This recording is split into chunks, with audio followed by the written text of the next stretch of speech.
Bonjour à tous et bienvenue dans ce nouvel épisode de Point à la ligne, votre podcast préféré, consacré aujourd'hui à un sujet fondamental, la culture d'entreprise. Qu'est-ce qui définit une culture d'entreprise forte? Comment peut-elle influencer positivement la dynamique organisationnelle? Pour répondre à ces questions, et bien plus encore, j'ai le privilège d'accueillir Frédéric Fougera, président de Tenkan Paris et auteur de nombreux livres abordant les différentes problématiques de communication. Bonjour Frédéric, Bonjour Jérôme. merci beaucoup d'avoir accepté notre invitation. C'est avec joie que je suis avec vous aujourd'hui. Alors avant de rentrer dans le vif du sujet, est-ce que vous pouvez nous dire quelques mots sur vous? Quelques mots sur moi. 58 ans cette année, plus de 35 ans de direction de communication, depuis 2 ans à la tête d'une agence de communication que vous avez citée, Tenkan Paris, d'une seconde qui s'appelle Cogiteur. Passionné de la communication, je suis un autodidacte. J'ai commencé à travailler donc très tôt, mais tout de suite avec de grandes responsabilités. En tout cas, voilà, diriger des services d'une radio locale pour commencer, de collectivités publiques, puis de grandes entreprises et groupes internationaux. Voilà, un parcours assez simple et en même temps inhabituel pour un parcours français, parce que je suis passé du public au privé, parce qu'autodidacte, parce que j'ai travaillé dans plein de secteurs d'activité différents, la restauration, l'immobilier, la recherche et le développement, le pétrole, la pharmacie. Voilà, un parcours, tout simplement, un exemple comme un autre. Très bien, merci beaucoup Frédéric. Je suis Jérôme Grenier, votre hôte, et ensemble nous allons aborder le vaste sujet de la culture d'entreprise, de la communication interne à la stimulation de la productivité, en passant par l'intelligence collective. Prêt à découvrir ce que la culture d'entreprise peut réellement apporter à votre structure? C'est parti. Alors Frédéric, pouvez-vous définir pour nous ce que représente la culture d'entreprise?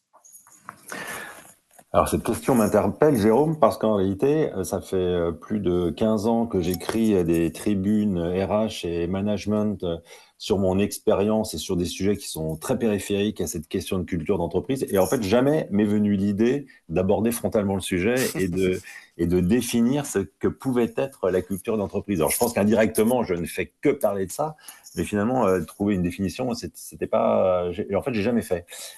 Alors, je pense en fait que la culture d'entreprise, c'est à la fois une question d'histoire, de dynamique et d'ambition. Je pense que la culture d'entreprise, ce sont ceux qui font une entreprise ou qui font une marque, et ceux qui la font, c'est l'ensemble des collaborateurs, c'est les managers qui l'animent et c'est aussi les dirigeants qui l'incarnent. Et je pense que c'est cet ensemble qui doit constituer cette culture d'entreprise. D'accord, ah, c'est intéressant. Alors en quoi vous la voyez différente de la marque employeur? Un terme qu'on utilise souvent. Alors, c'est un terme qu'on utilise souvent, mais c'est un terme que je récuse. La Ah, marque employeur, ça n'existe pas. ah, L'entreprise n'a qu'une marque. Personne, d'ailleurs, n'a jamais été capable de me montrer, de me présenter une marque employeur. Au-delà de ça, au-delà de cette question de sémantique, mais je suis un communicant, et donc en communication, les mots ont un sens. Derrière cette idée de marque employeur, il y a bien une réalité. Euh, mais la marque employeur, ça n'existe pas. Je trouve ça important de le rappeler. Je pense on devrait davantage parler de communication employeur ou d'image employeur, mais l'image employeur, c'est une des parties de la communication employeur. Alors, pour répondre à votre question, parce que, enfin, je vais dire, pour être sérieux, je suis très sérieux en parlant de sémantique et de mots qui ont un sens. Mais entre la culture d'entreprise et la communication employeur, je pense que les deux sont relativement assez liés, mais la culture d'entreprise, ça correspond quand même à ce que je vous ai décrit pour commencer. La communication employeur, elle va plutôt venir exploiter justement cette histoire, cette dynamique, ces ambitions, venir les valoriser aussi, ne pas mentir sur ce que c'est, plutôt être dans la réalité employeur, dire les choses telles qu'elles sont, mais venir présenter, exploiter et utiliser tout ça comme un contenu, comme une matière pour arriver à communiquer. d'accord. Alors, en quoi la culture d'entreprise, elle peut améliorer la productivité des employés et la performance globale de l'entreprise? Je pense que la culture d'entreprise, elle permet de savoir qui on est, de savoir d'où on vient, et ça doit aider à savoir où on va dans la mesure où on a une stratégie. Donc c'est quand même, ça donne des codes, ça donne un environnement, c'est un peu comme le véhicule, un véhicule en transport en commun. Il est sur des rails, mais vous êtes dans ce véhicule et on est tous ensemble et donc on a une vision du chemin à parcourir. On voit d'où vient le train et jusqu'où il va aller. Et je pense que c'est en ce sens ça va aider à la productivité des employés ou à la performance globale de l'entreprise parce que chacun a sa mission, chacun a sa position, chacun a des objectifs.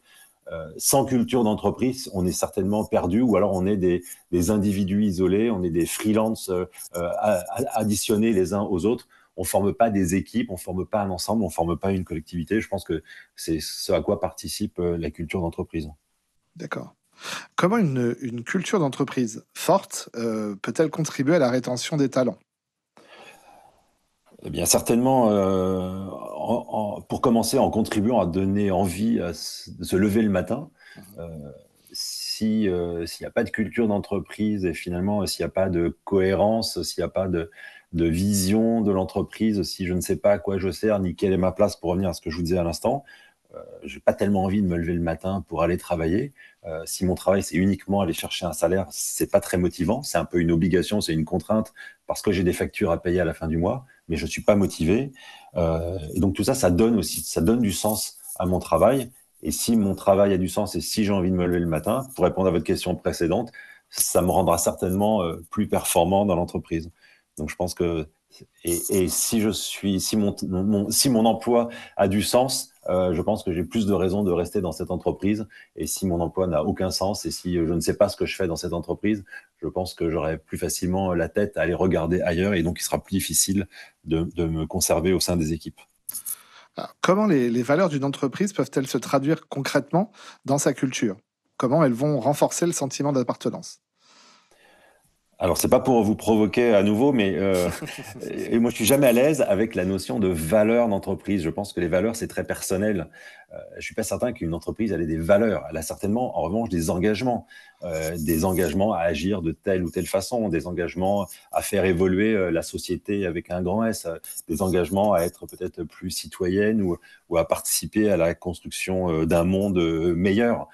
Donc dans ce sens-là, donc si c'est dans cet esprit-là que vous parlez de valeur, je pense que même chose, ça participe à donner du sens, ça participe à donner de l'élan, ça participe à créer de la cohésion et de la motivation. Et je pense que ça participe évidemment au sentiment d'appartenance. Je suis forcément plus fier d'une entreprise dans laquelle j'ai ma place, dans laquelle mon travail a un sens, et donc et que je suis fier de citer, je suis fier de dire, ben moi je travaille dans cette entreprise, plutôt qu'une entreprise, voilà, qui irait à l'encontre de tout ce que je suis, de tout ce que je représente, de tout ce pourquoi j'ai envie de me battre. Et à ce moment-là, j'aurais pas du tout envie, et je ne serais à aucun moment fier de dire je travaille pour cette entreprise. Et donc, je n'ai certainement pas non plus envie d'y rester très longtemps si quelque chose de meilleur se présente à moi. D'accord. Ah, quel rôle joue la communication interne dans le maintien d'une culture d'entreprise cohérente? Alors déjà, quel rôle joue la communication interne? Faut-il déjà qu'il y ait une communication interne dans l'entreprise? C'est pas toujours le cas. Faut-il qu'elle soit pilotée par des gens dont c'est le métier? C'est pas toujours le cas. Parfois, c'est une ancienne assistante ou un ancien chauffeur dont on ne sait plus quoi faire que l'on met à la communication interne parce qu'a priori, la communication, n'importe qui pourrait le faire.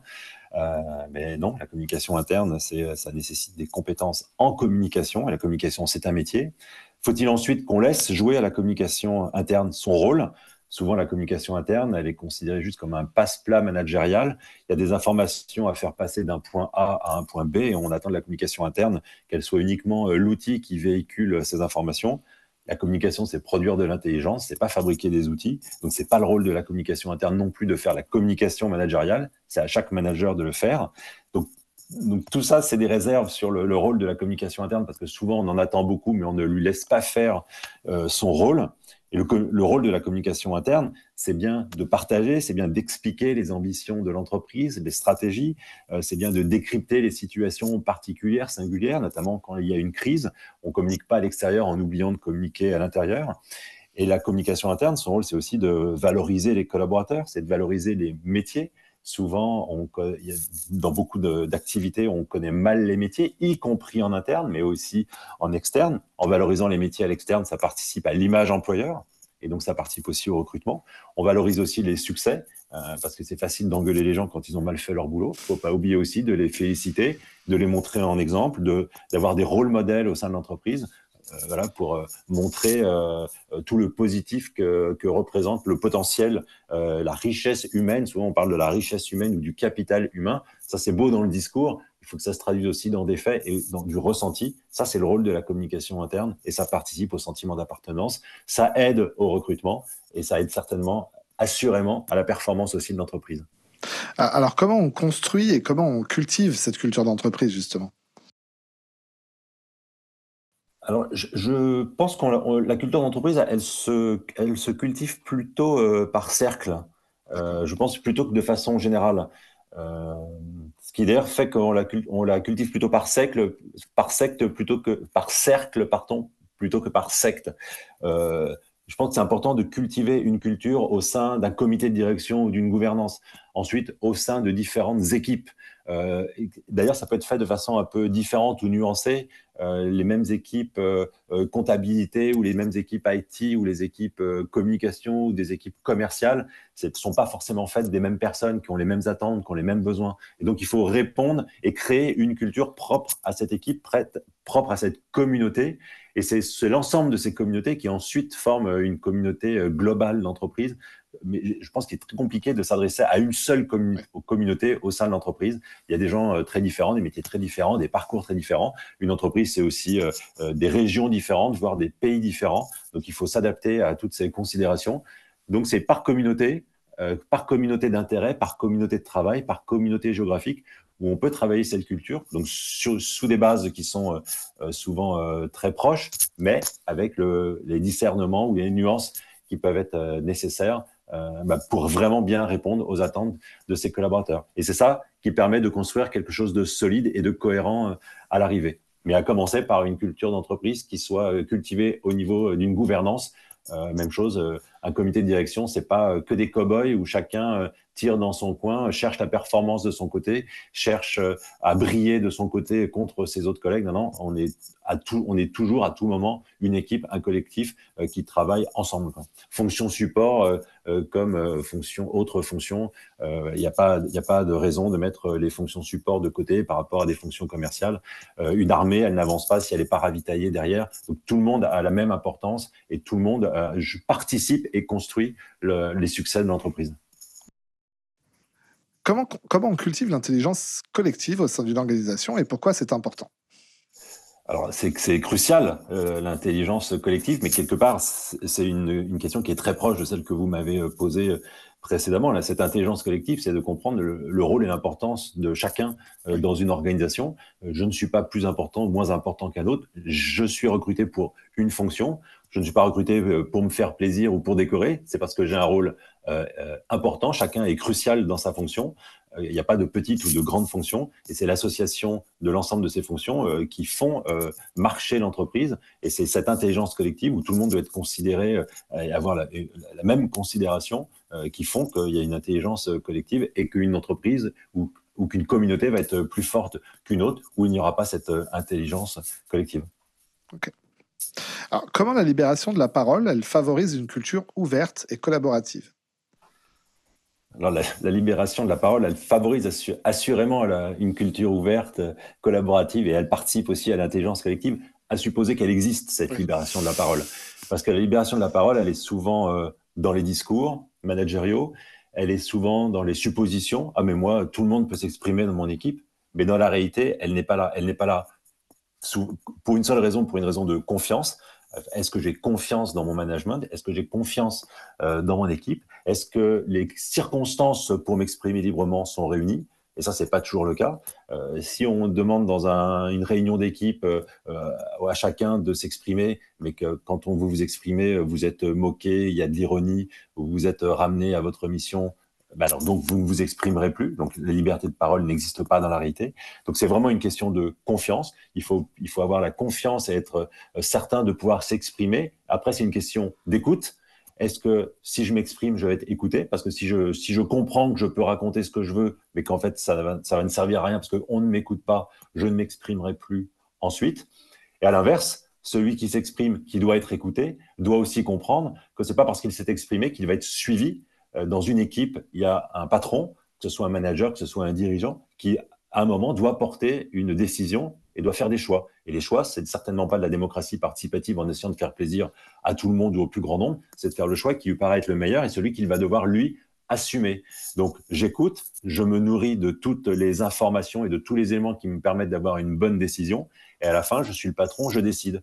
De l'autre côté, je suis membre d'une équipe, je partage un maximum d'informations, j'ai la conviction, la certitude, la garantie, la confiance de ma direction, donc je peux m'exprimer et donner tous les éléments. Après, peut-être que je serai suivi, peut-être que je ne serai suivi que partiellement ou pas du tout, mais il y aura eu une écoute, il y aura eu une véritable collaboration, il y aura eu une véritable intelligence collective. D'accord. Alors, comment gérer les conflits entre les valeurs individuelles des employés et la culture d'entreprise établie? Ça, c'est une question intéressante et qui me paraît très actuelle en réalité. Peut-être qu'on se posait moins la question il y a 20 ans ou il y a 30 ans, parce qu'il n'y avait pas de conflit entre vision personnelle et loyauté. Et c'est un sujet assez compliqué parce qu'il ne faut pas oublier que quand on travaille dans une entreprise, en fait, on occupe un emploi en échange d'un salaire. Et on se retrouve aujourd'hui quand même dans une ère très individualiste, très égoïste aussi d'ailleurs, où la question de la loyauté se pose beaucoup moins. C'est vrai de façon générale dans toute la société et au travail aussi. Il faudrait que tout soit conforme à nos propres valeurs. Mais pourtant, quand à la fin du mois, j'accepte le chèque ou le virement qui correspond à mon emploi, là, je ne le conditionne pas, je l'accepte bien. Donc, ça veut dire aussi quelque part qu'à partir du moment où on occupe un emploi, on doit aussi savoir qui paie. Et à partir du moment où l'entreprise vous paye, ça veut dire qu'à un moment, vous avez aussi un devoir de loyauté vis-à-vis d'elle. Donc, soit ça vous pose un problème de conscience, et à ce moment-là, vous devez quitter cette organisation. Ce n'est pas l'organisation qui doit s'adapter à vous, ou alors vous faites avec par devoir de loyauté. C'est le cas, par exemple, de fonctionnaires. Un fonctionnaire est au service d'un pouvoir politique. Les pouvoirs politiques changent, les fonctionnaires restent. Donc, évidemment, les fonctionnaires ne devraient pas être des freins ou saboter le travail d'un pouvoir politique au motif qui ne leur convient pas. Ils acceptent bien la paye de l'État à la fin du mois pour leur salaire. Mais c'est une question de conflit, de positionnement, de loyauté personnelle. C'est un vrai sujet et c'est effectivement un sujet auquel est confrontée l'entreprise, qui doit être beaucoup plus attentive aujourd'hui certainement à chaque personne et à la personnalité de chacun de ses salariés, mais ne doit pas non plus oublier, et le salarié ne doit pas non plus oublier qu'il vient exercer une mission au service d'un collectif. C'est pas sa propre vision ou c'est pas sa propre entreprise. Il peut aussi aller créer sa propre entreprise s'il veut le faire lui-même à ses conditions, avec ses propres valeurs, s'il est en désaccord avec les valeurs de l'entreprise dans laquelle il travaille. Donc c'est un juste équilibre entre réalité sociale et sociétale aujourd'hui, et puis aussi une question d'honnêteté, de loyauté vis-à-vis d'un employeur qui vous paye. Et donc, vous n'êtes pas obligé d'accepter sa paye si vous n'acceptez pas la façon dont on travaille dans cette entreprise. D'accord, très clair. Alors, quels sont selon vous les éléments clés pour créer une culture d'entreprise inclusive et diversifiée? Alors, ça va être ma troisième provoque du jour. Pour commencer, j'ai envie de dire stop à l'inclusion.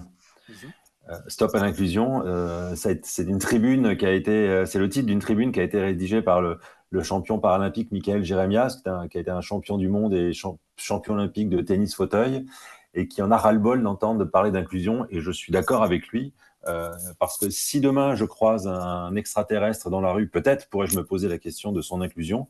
Maintenant, quand je croise un homme ou une femme dans l'entreprise, dans la rue ou n'importe où, je n'ai pas à l'inclure puisqu'il fait partie de la société de laquelle je fais partie moi-même. Donc nous sommes supposés être égaux et donc je n'ai pas à me considérer supérieur ou à considérer l'autre comme inférieur et devoir moi faire un effort pour l'inclure. Si la personne est différente et qu'elle pose un problème, c'est moi le problème, c'est pas elle.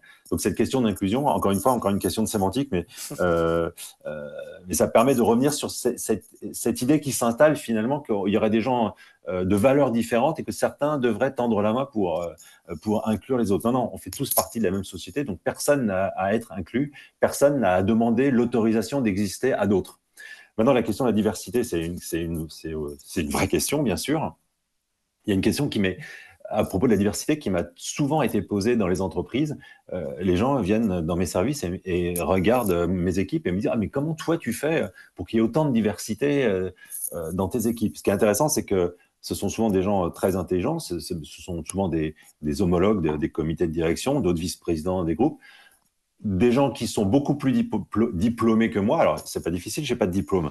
Mais donc voilà, c'est pas des imbéciles qui viennent me poser cette question et je suis toujours quand même surpris de cette question. Comment tu fais, toi, pour qu'il y ait beaucoup de diversité dans tes équipes? Et ma réponse, elle est très simple. Je l'ai décidé. C'est pas le fruit du hasard, je l'ai décidé. qu'il y ait de la diversité dans une équipe ou dans une entreprise, c'est une décision politique. Est-ce que je décide de ne recruter que des gens qui me ressemblent, que des gens qui sont issus de mon milieu social, que des gens qui sont issus de mon quartier, de mon environnement proche? Est-ce que je recrute dans mes cercles d'amis? Est-ce que je recrute dans mon cercle étudiant? Et donc forcément, toujours des gens qui, quelque part, appartiennent à une même communauté? Ou est-ce que je décide de m'ouvrir? Est-ce que je vais recruter à l'étranger? Est-ce que je décide que dans mon équipe, ce n'est pas possible qu'il n'y ait pas de personnes handicapées? Et donc, je vais faire le travail nécessaire pour aller recruter des handicapés. C'est plus compliqué, ils viennent moins à vous, ils se pensent moins légitimes, ils frappent moins à la porte, il y a un plafond de verre, donc il y a un effort supplémentaire. Donc, ça demande plus de temps, ça demande un peu plus d'énergie. C'est une décision politique. C'est ça la diversité. La diversité, elle ne s'improvise pas et elle ne vient pas d'elle-même. C'est pas par hasard que vous aurez des jeunes, des vieux, des gens de différentes origines culturelles, de différents quartiers, de différentes formations professionnelles, de différentes religions, sans religion. Ça ne se fait pas par hasard. Ça se fait parce que vous l'avez décidé, toujours sur la base de la compétence. Faut pas se tromper non plus. Hein. C'est pas la bande à Basile. On fait pas un casting pour avoir des gens différents uniquement parce qu'ils sont différents.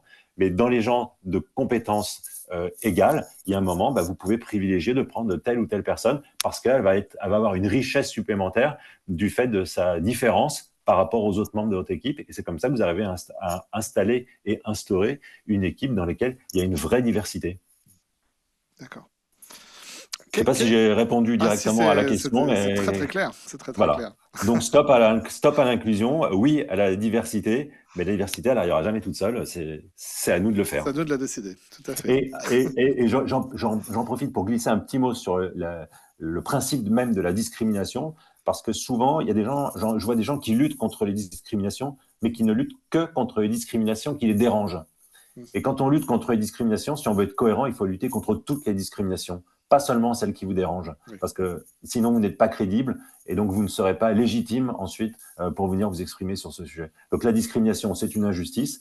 C'est pas de votre fait que vous soyez jeune ou vieux, c'est pas de votre fait que vous soyez noir ou blanc, c'est pas de votre fait que vous soyez un homme ou une femme, c'est pas de votre fait que vous soyez en pleine forme ou que vous ayez des kilos en trop. Ça, c'est pas vous qui en êtes responsable. Et donc on n'a pas à vous juger là-dessus. Et vous ne jugez pas seulement ce qui vous dérange, mais tout. Pas de discrimination sélective. Exactement. Sinon, on ne peut pas se prétendre être contre la discrimination. On est d'accord. Alors, quel est votre avis sur l'impact des événements externes, comme la pandémie ces dernières années, sur la culture d'entreprise et comment on peut y faire face? Alors déjà, c'est vrai que la pandémie de Covid-19, ça a été un choc à plus d'un titre, évidemment, par la particularité et l'ampleur de cette pandémie, mais c'est surtout qu'on n'avait jamais imaginé, même dans les romans de science-fiction, un événement où le monde serait amené à s'arrêter quasiment sur tous les continents. Donc c'est vraiment la gestion de l'imprévu. La gestion de l'imprévu, quelque part, c'est de la gestion de crise et c'est de la communication de crise. Donc on a vraiment été mis à l'épreuve de nos capacités à répondre à une crise, à une gestion de crise, et on voit que certains y étaient plus ou moins préparés, parce que personne n'était réellement préparé à ce cas de figure, mais certains l'étaient en partie, d'autres pas. Certains se sont réorganisés et ont eu une réactivité très forte. Et c'est là où on voit peut-être que la différence entre des gens qui avaient quand même une forme de professionnalisation des questions de crise, de préparation à la crise et à la gestion de crise, et d'autres qui ne l'avaient pas du tout.